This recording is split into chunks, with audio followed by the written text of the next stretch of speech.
दुसरीकडे जळगाव प्रशासन आता अलर्ट मोडवर आले।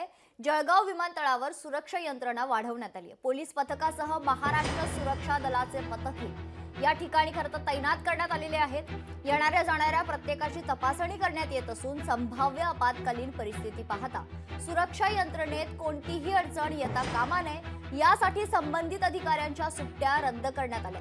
तसेच पोलीस अधीक्षक माहेश्वर रेड्डी यांच्या उपस्थितीत सर्व कर्मचाऱ्यांची बैठक देखील घेण्यात आली आहे। तर जळगाव प्रशासन आता अलर्ट मोडवर आलेलं आहे।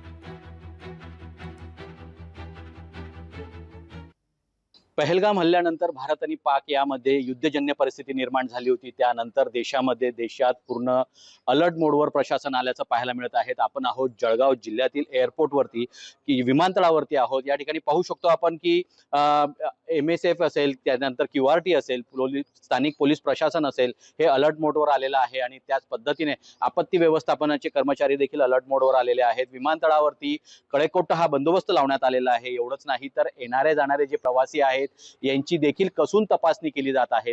त्याच पद्धतीने येणाऱ्या गाड्यांची देखील गेटवरती कसून तपासणी केली जात आहे आणि प्रवाशांना आतमध्ये सोडताना देखील त्यांचे कागदपत्र तपासूनच आतमध्ये सोडल्या जात आहेत।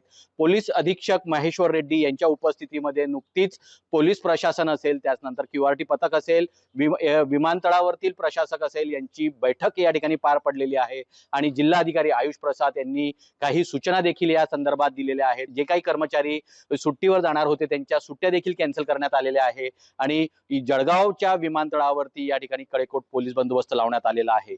सुमित देशमुख, लोकशाही मराठी, जळगाव। बिल्कुल अलर्ट है, ऐसी कोई भी चीज अनहोनी के लिए। इसके अलावा हमारे यहाँ पर APS की तरफ से PSI साहब भी हैं, राहुल जी, और MSF के सुपरवाइजर और जो भी हो सकता है।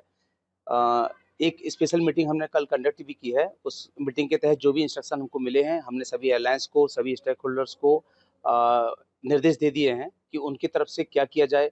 एक्स्ट्रा विजिलेंट होने की जरूरत है और जो सामान की जांच होती है, जो एक्सविस मशीन, जो भी हमारे सिक्योरिटी इक्विपमेंट है, उनके तहत उन जांचों को किया जाए और भी जो सिक्योरिटी बरती चाहिए एज एन एयरपोर्ट डायरेक्टर और सिक्योरिटी एजेंसी की तहत वो सब बरती जा रही है। लोकशाही मराठी ऐका, पहा, जागरूक रहा।